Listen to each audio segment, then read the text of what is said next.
Okay, so welcome to our demo. We're going to talk today about our changes made as part of Milestone 4.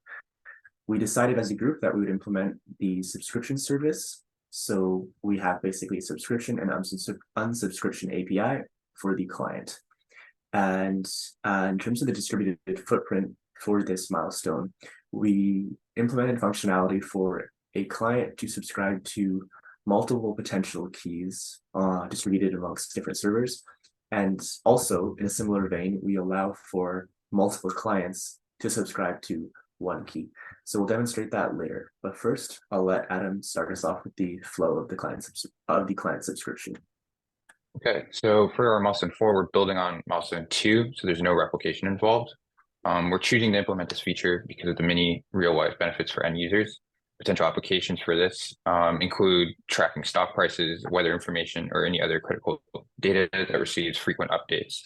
Google Docs is a great example of how subscription works, and working collaboratively behind the scenes. Every time something is added to a document, people with access, another way of saying subscription, receive a real-time notification when another collaborator is modifying the document.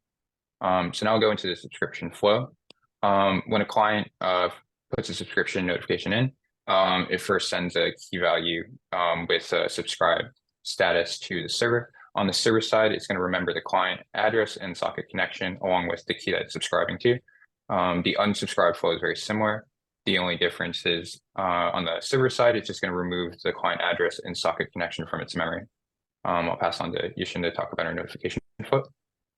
Awesome, thank you. So I'll talk about a notification about how the servers will notify all the clients that are subscribing to a specific key. So the first one, another client B update or delete a subscribed key, the request will be sent to the server.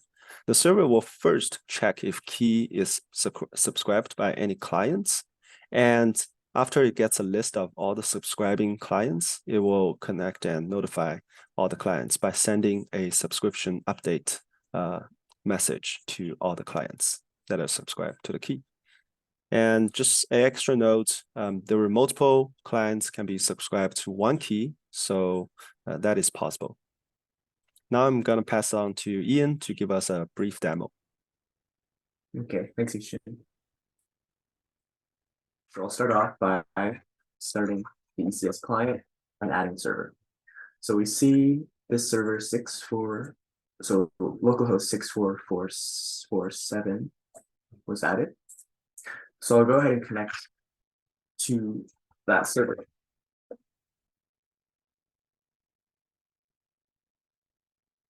On both client 1 and client 2. So in this first part of the demo, I'll describe, or I'll show rather, a key being updated on one client and then another client receiving that update. So let's start off with the key test. We can see that being put here and here. And then let's say client 2 wants to subscribe to that key, and we can do that by using the subscribe command. And if we were to update it back on client 1, you can see here, let's say give it a new value of 2. Client 2 will receive that update in this notification seen here. And so the second portion of the demo will show multiple clients getting this subscription notification. So let's start up a new client. We can call that client 3. Also subscribe to tests. See? And so now client 2 and 3 are both subscribed to tests, and let's give it a new value of 3. And we can see client 2 getting this new value of 3, and also client 3 getting the new value as well. And now let's say we want to unsubscribe. So we also have an unsubscribe command for the client to use. So let's say we want to unsubscribe right from test. We can do that using the unsubscribe command.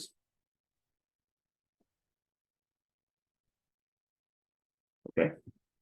And so now we only have client 3 subscribed to test because client 2 has unsubscribed.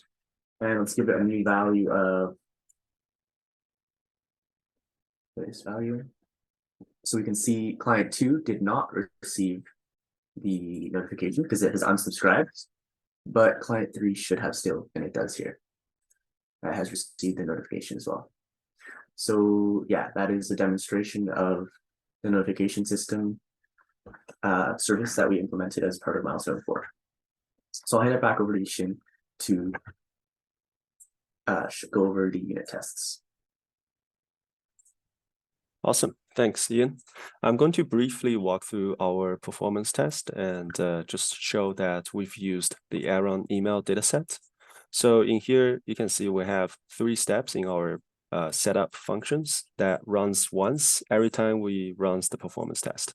So first we'll set up the ECS, and then we'll set up the clients, and then we'll sample the data points from the Aaron email data set.